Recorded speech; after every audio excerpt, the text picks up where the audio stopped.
pumapansin. Ha, tinanggal ko na ha. Wala na magrereklamo.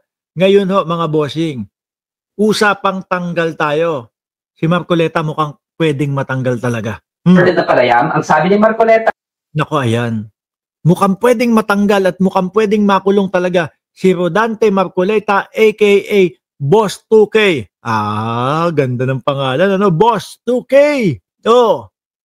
Bakit to, mga bossing Chief Amo, sir? Di ba doon sa sose nagsinungaling? Hindi niya inilagay lahat, mga bossing. Oh. At ang sabi, kapag ka ikaw ay nagsinungaling doon sa sose, hindi mo inilatag lahat yan. Naku po, ang equivalent niyan ay parang hindi ka nagpasa ng sose. Ano po ang impact kay Marcoleta kung sakaling ganon, mga bossing?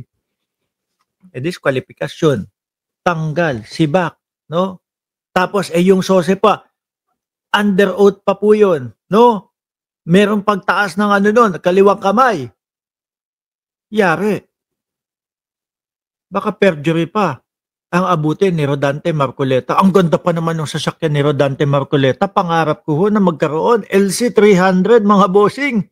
Toyota Land Cruiser. Nakita ko, baba. Tapos with blinker sa harap. Mga boss. No? Tapos yung 2,000 pababa na kuryente. Anak ng tupa. Hindi na ho yata binabanggit ni Marcoleta. Nakalimutan na po yata ni Boss Marcoleta. Hindi. Kasi naman kayo hindi pa kayo matuto, no? Pang-election lang daw po yung mga ganong banat. Ano kaya yung pwede kong ibanat sa mga Pilipino para iboto nila ako? Libre 2,000 na kuryente. Sagot na ni Marcoleta. Diba? Imposible yun. Ano naman kung imposible? At least sabihin ko, at least magkaroon ng tsansa na manalo. Yun ano, lakas manggago.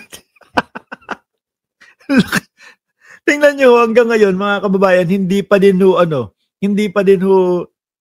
itinatopic o hindi pa din po masabi-sabi man lang nitong si Marcoleta na uumpisahan na yun o inuumpisahan na yun o meron na siyang ginagawa tungkol doon. Ayaw na nga yatang pag-usapan.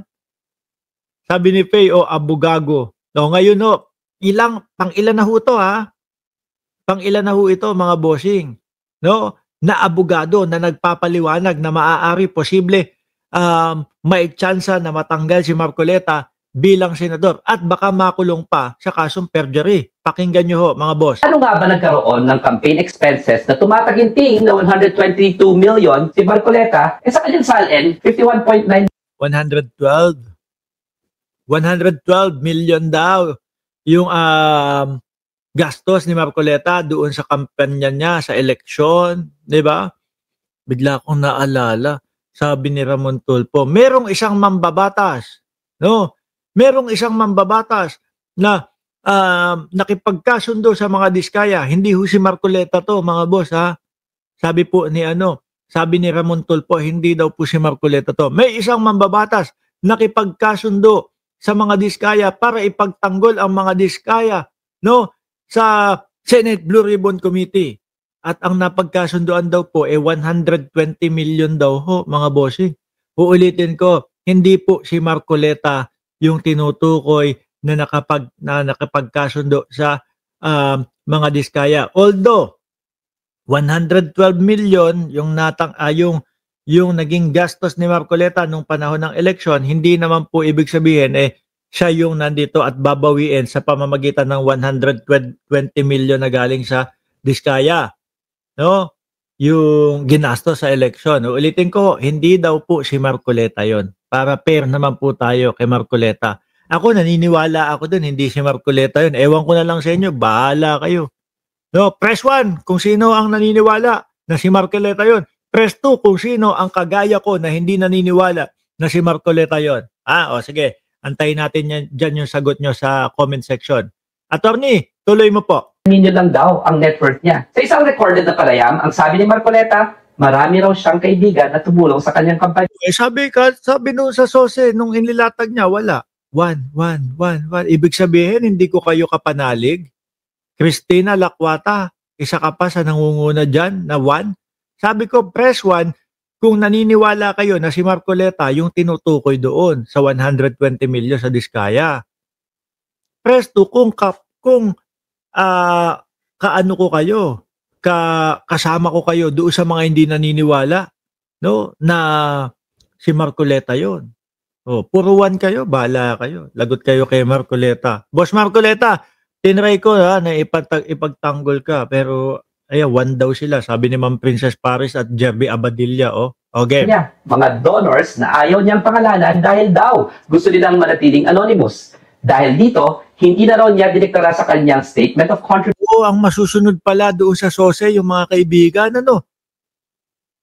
Hindi dahil sa nakasulat sa konstitusyon ng Pilipinas na kailangan kada isang kandidato ay labas, pumirma, manumpa ng isang SOSE at ilalatag lahat, no?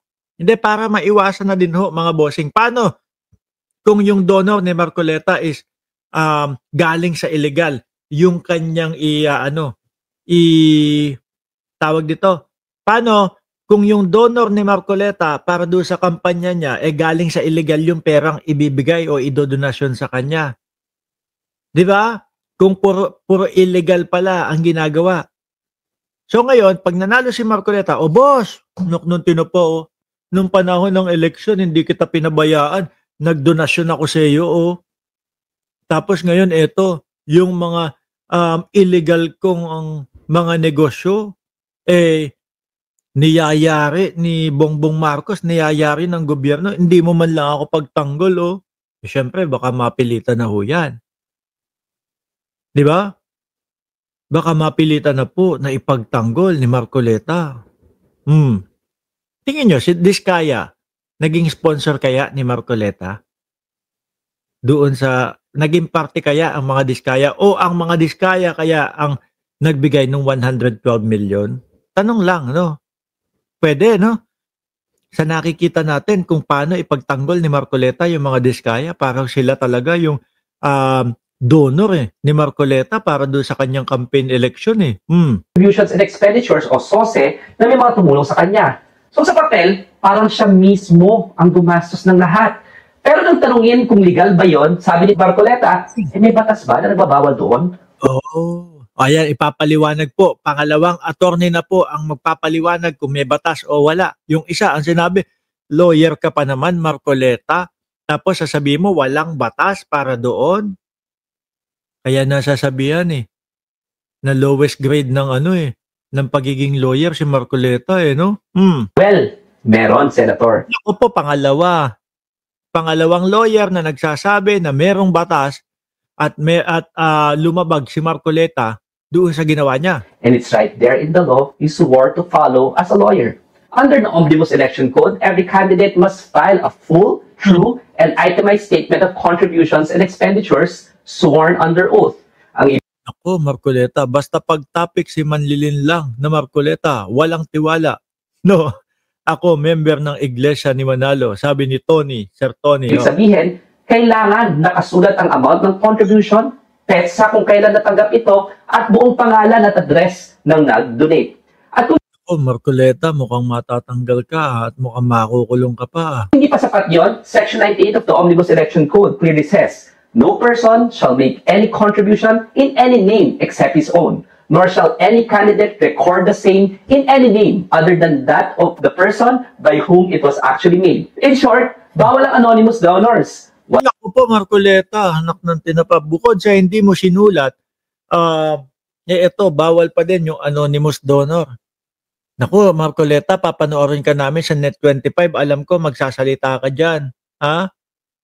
Alam ko, diyan ka iiyak sa Net25 kasama yung dalawang kausap mo lagi dyan. Sabi ni Ma'am Neng Gigi, si Marcoleta palaging absent nun. Nag-aral ng lawyer, kulang sa kaalaman bilang lawyer. Hindi, si Marcoleta parang nagiging style na walang pakialam. Basta sasabihin ko, ito yung sasabihin ko. No, kahit alam ko na meron namang ganyan, sasabihin ko pa din. No, maipagtanggol lang yung kanya sarili. What Marcoleta committed is an election offense. Pwede siyang makulong ng 1 to 6 years. Oops! Wag na 1. Baka pwedeng 6.